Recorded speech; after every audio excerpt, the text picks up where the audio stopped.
Hello student, good morning to everyone. आज हम लोग पढ़ेंगे chapter how do organism reproduce के बारे में, है ना।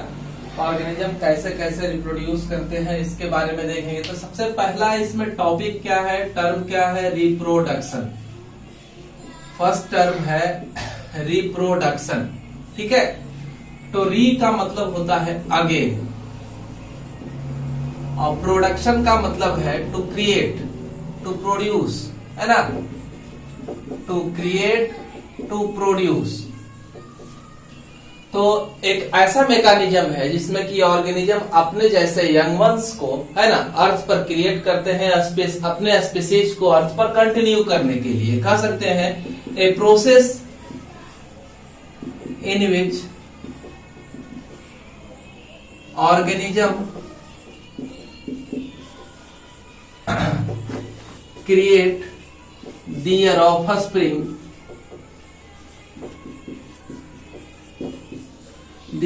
offspring to continue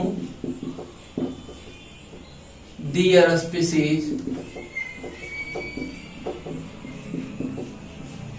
on earth, है ना। तो रिप्रोडक्शन एक ऐसा प्रोसेस है जिसके द्वारा कोई भी ऑर्गेनिज्म क्या करता है, अपने स्पीसीज को इस अर्थ पर कंटिन्यू करता है और इसमें सिमिलर लाइफ फॉर्म को फॉर्म करता है। सिमिलर लाइफ फॉर्म को, जैसा वो था उसी तरह के लाइफ फॉर्म को वो क्रिएट करने का काम करता है ना। तो इसके वजह से पृथ्वी पर हर ऑर्गेनिज्म जो है बने हुए रहते हैं, वो एक्सटिंक्ट नहीं होते हैं। ये रिप्रोडक्शन का इंपॉर्टेंस है ना।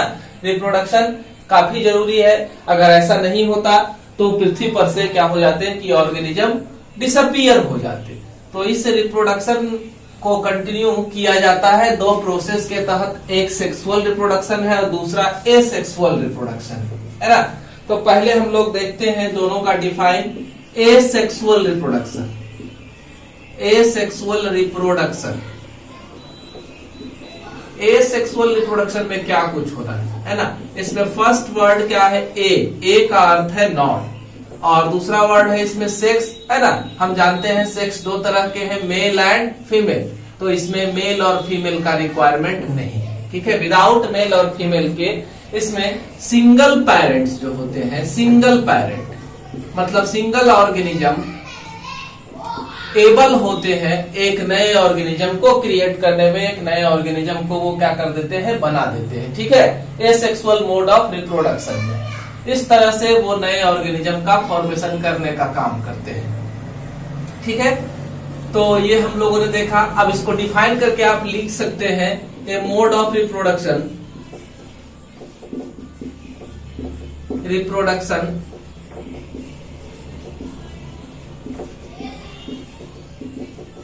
in which single parent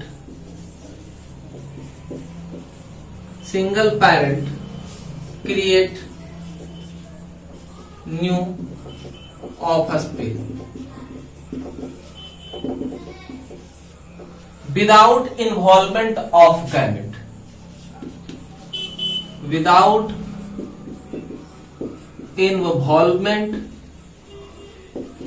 of gamete. मतलब यहां पर किसी भी तरह का गैमेट का फॉर्मेशन नहीं होता है। अब गैमेट को समझने के लिए सेक्सुअल रिप्रोडक्शन को देखें तो सेक्सुअल रिप्रोडक्शन में क्या होता है कि मेल और फीमेल ऑर्गेनिज्म अपने गैमेट को प्रोड्यूस करते हैं, है ना। ये गैमेट क्या है, तो गैमेट जो है जनरली हैप्लॉइड इन नेचर होता है ना।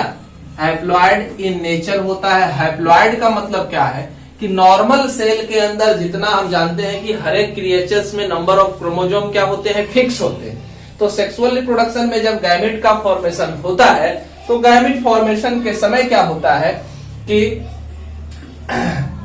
मियोसिस सेल डिवीजन होता है और मियोसिस सेल डिवीजन के रिजल्ट में ऑर्गेनिज्म जो है एक ऐसे सेल का निर्माण करते हैं जिसमें नंबर ऑफ क्रोमोसोम आधा होता है, हाफ होता है ना। तो वही क्या कहलाते हैं, गैमेट कहलाते हैं। अब इस सेक्सुअल रिप्रोडक्शन को देखिए कि हम लोग जानते हैं इसके डिफाइन के अनुसार से a mode of reproduction, a mode of reproduction in which male and female produce their gamete. Produce their gamete. Fusion of gamete. Fusion of gamete create new organism, है ना। जब मेल और फीमेल गैमेट का fusion होता है तो ही क्या होता है, नए ऑर्गेनिज्म क्रिएट होते हैं। तो ये है सेक्सुअल मोड ऑफ रिप्रोडक्शन। तो यहाँ पर कहा जा रहा है कि गैमेट हैप्लॉइड नेचर में होते हैं, इसलिए हैप्लॉइड नेचर में होते हैं। इसे एन से इंडिकेट करते हैं कि मान लेते हैं कि ह्यूमन का सेल है, ह्यूमन का है, तो ह्यूमन में 46 क्रोमोजोम होता है। तो जब गैमेट फॉर्मेशन होता है तो 23 क्रोमोजोम बनेगा, प्लस 4, 1 से 4 बनता है ना। 4 सेल का फॉर्मेशन होता है और चारों सेल में नंबर ऑफ क्रोमोजोम क्या होते हैं, हाफ होते हैं। तो मान लेते हैं ये मेल है और ये फीमेल है। अब दोनों में हम लोग फ्यूजन करवाते हैं। फ्यूजन में ये भी क्या हो जाएगा, 23, 23, 23 और 23। तो अगर ये दोनों आपस में फ्यूजन करते हैं, है ना, ये दोनों में से कोई भी एक दूसरे से फ्यूजन करता है तो नंबर ऑफ क्रोमोजोम क्या होगा, 46 होगा। लेकिन अगर क्या हो कि इसको फ्यूजन इससे करा दे, है ना, तो क्या हो जाएगा, क्रोमोजोम नंबर 92 हो जाएगा। और 92 जो है वो ह्यूमन के लिए तो है नहीं, ह्यूमन में फिक्स नंबर ऑफ क्रोमोजोम कितना होता है, 46 होता है। इसलिए क्रिएचर फॉर्म नहीं हो पाएंगे, है ना। इस वजह से गैमेट का फॉर्मेशन होता है सेक्सुअल रिप्रोडक्शन। तो हम लोगों ने दोनों के डिफाइन को समझा कि सेक्सुअल रिप्रोडक्शन क्या है, एसेक्सुअल मोड ऑफ रिप्रोडक्शन क्या है। अब देखते हैं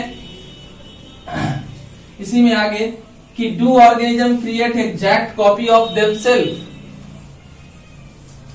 ये क्वेश्चन है, क्वेश्चन के तौर पर पूछा जाता है कि डू ऑर्गेनिज्म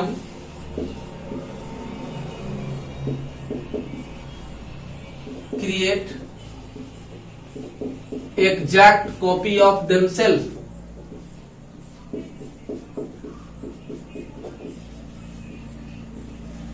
मतलब जैसे ऑर्गेनिज्म होते हैं वैसे एग्जैक्ट कॉपी का फॉर्मेशन वो करते हैं, है ना।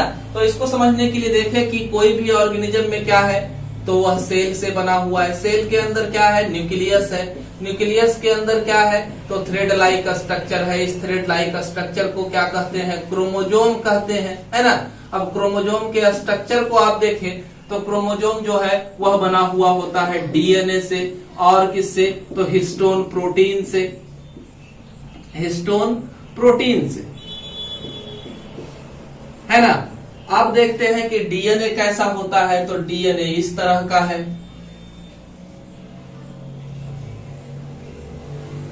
डीएनए जो है वो इस तरह का है ना। इसमें नाइट्रोजनस बेस पाए जाते हैं, ये लोग हम लोग आगे पढ़ेंगे। नाइट्रोजनस बेस पाए जाते हैं, डाइफॉस्फेट शुगर, पेंटोज शुगर, ये सब इसमें पाए जाते हैं। तो जब नए ऑर्गेनिज्म का फॉर्मेशन होता है तो ये डीएनए का डबल होना जरूरी होता है। जिस तरह से एक सेल से 2 सेल बनता है, तो एक सेल से 2 सेल बनने के लिए हमारा डीएनए यानी कि क्रोमोजोम का डबल होना जरूरी है। तो ये जब डीएनए डबल होता है तो किस तरीके से होता है, सेमी कंजर्वेटिव मेथड के द्वारा होता है। ये किस तरीके से होता है, सेमी कंजर्वेटिव मेथड के द्वारा होता है ना। इस सेमी कंजर्वेटिव मेथड का मतलब क्या है, तो सेमी कंजर्वेटिव मेथड में क्या होता है कि अनविंडिंग, ये जो देख रहे हैं आप हमारे डीएनए को, इसका अनविंडिंग हो जाता है ना। ये डीएनए के चेन जो है ये इस तरह से खुल जाते हैं। ये हमारे दोनों चेन्स जो है वो इस तरह से खुल जाते हैं, एक दूसरे से अलग हो जाते हैं। अलग होने के बाद इसी चेन के बगल में साइटोप्लाज्म से इस डीएनए को सिंथेसाइज करने के लिए रिक्वायर्ड मटेरियल को यहाँ पर एक्युमुलेट किया जाएगा। जब ये रिक्वायर्ड मटेरियल यहाँ एक्युमुलेट हो जाएंगे तो इसी से एक नया डीएनए का कॉपी बनेगा, है ना। दोनों से यही कहानी होगी। तो जब इसी से हमारा नया डीएनए का फॉर्मेशन होगा तो क्या होगा, वेरिएशन के चांसेस थोड़ा कम होंगे। ये ऑर्गेनिज्म जो है वो काफी आइडेंटिकल होगा क्योंकि सेम क्रोमोजोम से बन रहा है। तो सेम क्रोमोजोम में डीएनए है, डीएनए में क्या हो रहा है, यही चीज खुला, इसी के बगल में एक नया चीज बन रहा है जो इसके सिमिलर है। तो सिमिलर चीज का जब फॉर्मेशन होगा, है ना, तो क्या होगा कि बिल्कुल सिमिलर बनेगा। अब तो ये डिपेंड करता है कि ये जो हमारा नया ऑर्गेनिज्म का क्रिएशन हो रहा है वो सेक्सुअल मेथड से हो रहा है, आइदर एसेक्सुअल मेथड से हो रहा है। अगर सेक्सुअल मेथड से होगा तो वेरिएशन, हम इसका केमिकल का नेचर ये है कि प्रॉपरली एकदम एग्जैक्ट कॉपी नहीं जाता है, थोड़ा बहुत चेंज कर जाता है। तो अगर ये सेक्सुअल मोड से होगा तो क्या होगा कि दो डिफरेंट गैमेट का फ्यूजन हो रहा है, तो दो डिफरेंट गैमेट फ्यूजन होंगे तो दो वेरिएंट को लाएंगे और वो दोनों वेरिएंट मिल करके एक नए वेरिएंट को फॉर्म करेंगे, लेकिन फिर भी ये आपस में काफी सिमिलर होंगे, है ना। तो वेरिएशन पाया जाएगा, सेक्सुअल मोड ऑफ रिप्रोडक्शन होगा तो ऑर्गेनिज्म के अंदर वेरिएशन पाया जाएगा, है ना। और अगर एसेक्सुअल मोड ऑफ रिप्रोडक्शन होगा तो वेरिएशन होगा, क्योंकि इस केमिकल का नेचर ही है थोड़ा बहुत चेंज हो जाना, तो वेरिएशन थोड़ा सा नेग्लिजिबल होगा, उसको काउंट नहीं कर सकते। अब सेक्सुअल मोड में भी वेरिएशन को देखें तो वेरिएशन इतना ज्यादा नहीं हो जाएगा कि वो अनबियरेबल हो जाए, वो थोड़ा सा वेरिएंट करेगा जिससे कि वो नए इन्वायरमेंट में क्या हो जाए, अपने आप को एडजस्ट कर ले, एक्युमुलेट कर ले, है ना, और सरवाइव कर पाए, है ना। तो इसलिए वेरिएशन थोड़ा सा पॉसिबल है, लेकिन अब ज्यादा वेरिएशन कर हो जाएगा तो सेल ही उसको क्या कर देंगे, रिजेक्ट कर देंगे, है ना। और वो फिर इन्वायरमेंट में आएगा, कम्युनिटी में आएगा तो ऑटोमेटिकली क्या हो जाएगा, रिजेक्ट हो जाएगा। तो क्वेश्चन था, do organism create exact copy of themselves, है ना। तो इसको हम लोगों ने समझा, डिफाइन देखा एसेक्सुअल और सेक्सुअल मोड ऑफ रिप्रोडक्शन का। इसके आगे हम लोग अगले वीडियो में देखेंगे टाइप ऑफ एसेक्सुअल रिप्रोडक्शन, है ना। क्या देखेंगे, टाइप ऑफ एसेक्सुअल रिप्रोडक्शन को हम लोग देखेंगे, ठीक है। इसमें कितने सारे बर्डिंग है, बाइनरी फिजन है, मल्टीपल फिजन है, कोनिडिया फॉर्मेशन है ना, गैमुल्स फॉर्मेशन है, ये सारे टॉपिक पर चर्चा किया जाएगा। चैनल को सब्सक्राइब करें, चैनल से जुड़े, जिससे कि आपको लगातार हमारे वीडियो मिलते रहे।